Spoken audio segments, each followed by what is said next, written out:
Olá, meus amigos, tudo bem com vocês? Eu sou Gustavo Eugênio do CGE Consultoria e hoje eu estou aqui com vocês para conversar com vocês e mostrar as diferentes características, como diferenciar e qual é a diferença de três espécies de modalidade de justa causa: improbidade, mau procedimento e incontinência de conduta.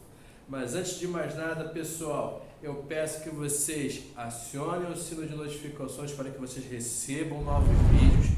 Peço que você dê um like e compartilhe esse vídeo com pessoas que queiram conhecer sobre direito do trabalho. Pessoal, eu estou aqui para conversar com vocês sobre as diferenças de aplicação de continência de conduta, improbidade e mau procedimento por um simples motivo, ou melhor, por dois simples motivos.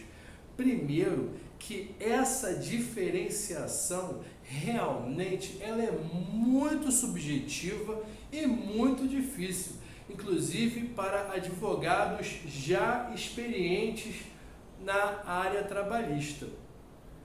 E o segundo motivo, pessoal, é porque recentemente eu recebi uma solicitação de parecer de um gerente de um grupo de empresas, de lojas, que ele queria saber como proceder com duas funcionárias, que chegou a ele um problema de duas funcionárias de uma de suas lojas.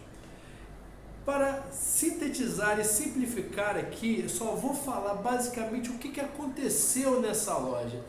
Em determinada loja desse grupo, uma funcionária entrou em contato com a empresa informando o seguinte: olha só, eu trabalho na loja X, trabalho com a funcionária X. Essa funcionária pediu para mim para usar o meu nome para abrir um cartão de crédito. Ela informou que pagaria os boletos do cartão de crédito, mas como ela não poderia naquele momento abrir um cartão de crédito, porque ela não possuía crédito, ela pediu para mim.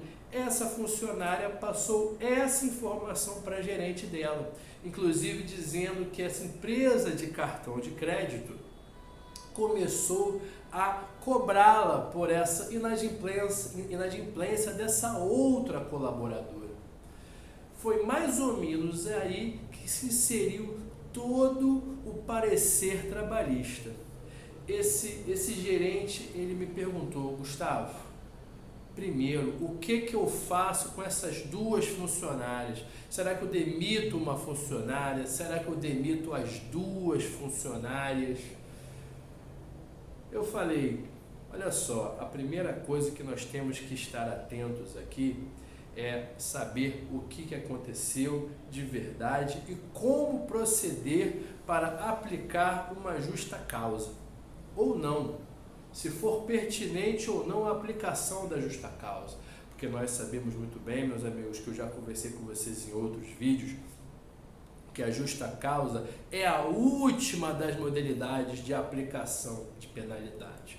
Você só aplica a justa causa em último caso. Dependendo da situação, muitas vezes você tem que aplicar advertências, tem que aplicar suspensões primeiro e só depois você aplica a justa causa. É óbvio, meus amigos, que em outros casos, dependendo da conduta do funcionário, talvez não seja tão necessária a aplicação de advertência ou de suspensão para de imediato aplicar a justa causa. Mas como eu já conversei com vocês, a justa causa, por ser a medida mais extrema do direito do trabalho, de aplicação de punição do direito do trabalho, quando ela vai para o judiciário, é muito comum que o juiz ele reverta essa justa causa. Então nem sempre isso vale a pena.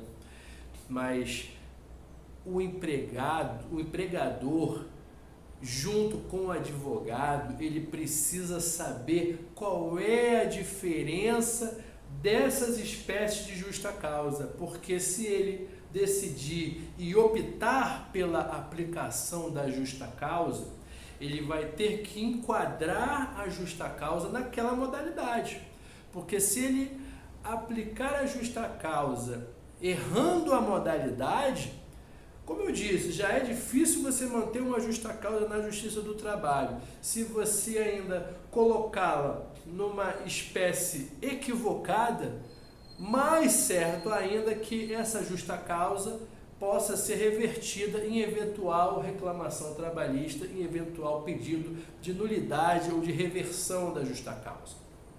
Mas vamos lá, pessoal, vamos tentar diferenciar. Nesse caso específico, eu vou conversar com vocês no final e vou pedir para vocês colocarem aqui no final qual seria, depois das minhas explicações, em qual modalidade de aplicação da justa causa se enquadraria essa história que eu falei para vocês, dessa colaboradora que usou o cartão da outra colega.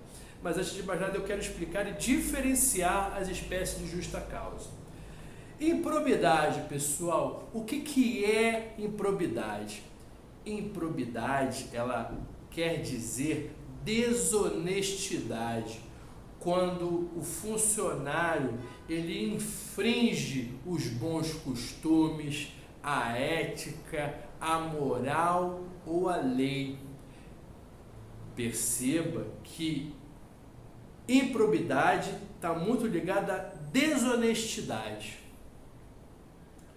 Ocorre também a improbidade quando há um prejuízo financeiro à empresa, ao empregador, ou até a terceiros. Quando essa pessoa improba ou quando essa pessoa praticou um ato que gere prejuízos financeiros para a empresa ou gere prejuízos a terceiros. Pode até ser, por exemplo, nesse caso que eu falei aqui. Não estou dizendo que isso é ato de improbidade, mas como afetou terceiros, e no caso afetou esta moça, essa funcionária que se dirigiu ao gerente, para falar o ocorrido que ocorreu com ela e com a colega dela de trabalho, nesse exemplo, como eu estou falando aqui, infringiu terceiros. E esse ato que gera prejuízos à empresa ou a terceiros, ele tem que ser um ato que gere vantagem indevida para essa outra pessoa, que causou todo esse dano e todo esse prejuízo. Um exemplo que eu posso dar aqui para vocês de improbidade, com toda certeza, meus amigos, é daquele funcionário que altera o controle de ponto. Seja porque ele tem senha do CPD do computador, ele altera o horário de entrada e saída dele, seja porque ele altera o ponto na folha de ponto manual, ele está violando ali as regras da empresa, está violando a moral, está violando os bons costumes. Um outro exemplo que eu posso dar para vocês, meus amigos, é muito comum em depósitos, empresas que trabalham com depósito, estoque. Aquele funcionário ou funcionária que chega no estoque, no depósito e rouba um material, rouba um produto, pega um produto para si. Existem casos, meus amigos, inclusive, que esses colaboradores pegam um produto para si ou às vezes eles pegam quantidade de produtos para vender no mercado negro, para vender no mercado informal. Isso é muito comum, meus amigos. Uma outra modalidade de aplicação da justa causa, pessoal, é a incontinência de conduta. O que é a incontinência de conduta? A incontinência de conduta, pessoal, é aquele tipo de ato de conduta irregular daquele funcionário fora do local de trabalho, mas que muitas vezes interfere no contrato de trabalho dela. Em regra, pessoal, a vida social do trabalhador não tem nada a ver com a vida profissional dele. e a vida profissional dele não tem nada a ver com a vida social.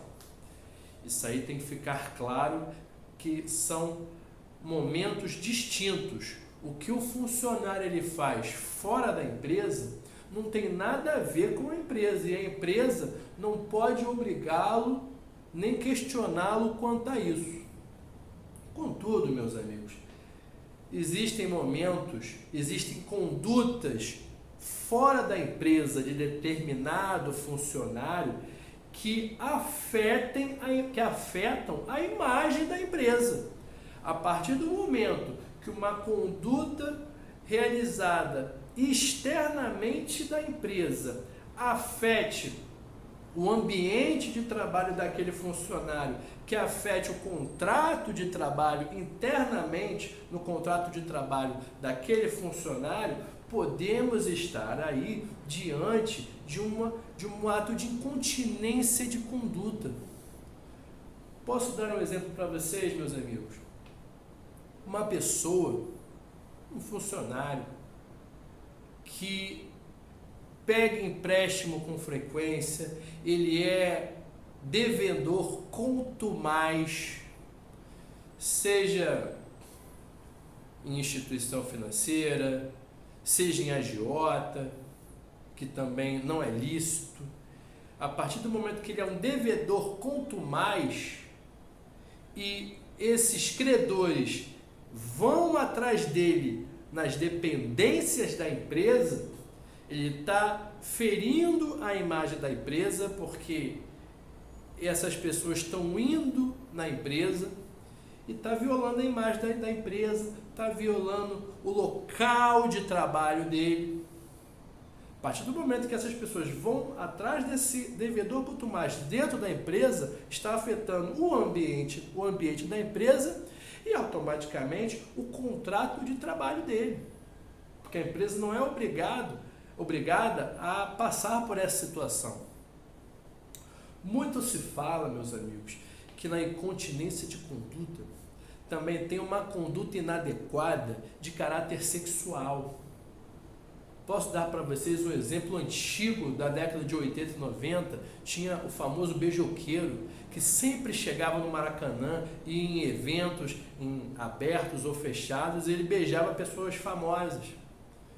Ou outra espécie de conduta inadequada de caráter sexual. Se essa conduta de caráter sexual inadequada sair do ambiente externo, da vida privada do funcionário e for para o ambiente profissional, isso também pode ser caracterizado em incontinência de conduta. A última espécie que eu quero diferenciar para vocês, meus amigos, é o mau procedimento. Mas o que seria mau procedimento, meus amigos? O mau procedimento, ele tem uma conceituação tão ampla que poderíamos encontrar mau procedimento ligado à conduta sexual, a devedor contumaz, ligado à incontinência de conduta. O mau procedimento ele também é tão amplo que até algum ato de improbidade poderia ser caracterizado como mau procedimento. Mas quero passar para vocês que o mau procedimento é uma quebra de conduta, quebra na fidúcia, quebra na confiança também, poderíamos dizer assim. O funcionário dentro da empresa, ele tem que seguir determinada conduta que se espera de um ser humano médio. Ele tem que não só fazer o seu trabalho, mas obedecer uma conduta social da empresa. Ele não pode praticar determinadas condutas antissociais, porque a partir do momento que ele viola essa conduta social, ele está violando essa conduta e partindo para um mau procedimento. Um exemplo que eu posso dar para vocês aqui, meus amigos, que não é absurdo, é aquele funcionário que dirige um carro da empresa, contudo ele não possui habilitação para dirigir. aproveitando essa questão da direção de veículo e puxando também um gancho de depósito e estoque, aquele funcionário que está dirigindo uma empilhadeira e ele não tem o curso apropriado, ele não tem a habilitação apropriada para dirigir uma empilhadeira dentro de um depósito, dentro de um estoque. Um funcionário que pinta ou picha a parede da empresa. São várias possibilidades que nós podemos encontrar aqui como mau procedimento. Então, meus amigos, vocês percebem que o mau procedimento ele pode ser muito amplo e talvez por essa amplitude e subjetividade na hora de definirmos a improbidade, a incontinência de conduta e o mau procedimento, na hora da prática trabalhista, o advogado, talvez ele tenha algumas dúvidas em como tipificar na sua contestação, principalmente antes da contestação, na hora de tipificar, na hora de aplicar a justa causa. Porque se ele aplicar essa justa causa com uma tipificação errada, pode ser que o magistrado trabalhista não concorde com ele. Então, a partir desses exemplos que eu dei para vocês, verifique, analise com calma qual tipo de tipificação que você vai colocar a conduta daquele funcionário na hora de aplicar a justa causa. E antes de terminar esse vídeo, meus amigos, eu peço para vocês, naquele exemplo do início do vídeo que eu falei com vocês, da funcionária que realizou um cartão de crédito no nome de outra colega dela funcionária, embora essa colega tinha ciência disso. Essa funcionária que contratou esse cartão de crédito no nome de outra pessoa e depois se tornou inadimplente, em qual modalidade de justa causa ela se enquadra? Improbidade, incontinência de conduta, mau procedimento? Coloca aqui nos comentários o que você acha. Vamos ver se a gente encontra alguma solução. Tudo bem, meus amigos? Eu desejo a vocês um grande abraço e até a próxima.